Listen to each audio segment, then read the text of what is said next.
How to put a threaded bobbin in your sewing machine. So counterclockwise. But what I like to do is hold my thread over here and then I just slide it in, because essentially what we're trying to get it under is that little metal groove right there that's shiny. There's the whole metal thing there, but this one's kind of raised. I have the plastic thing that does it for me, but you can see I'm gonna come around here and hold it so it doesn't spin. And then I'm gonna pull my string to the left and you keep those, boom. And that's all you gotta do. And then you wanna grab your string, because you can't get this to come through until this is threaded.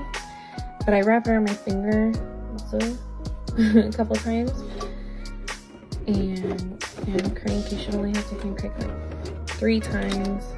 Oh, make me a liar. Just like that. And then you pull it up, slide it to the back, and place your cover. Good to go.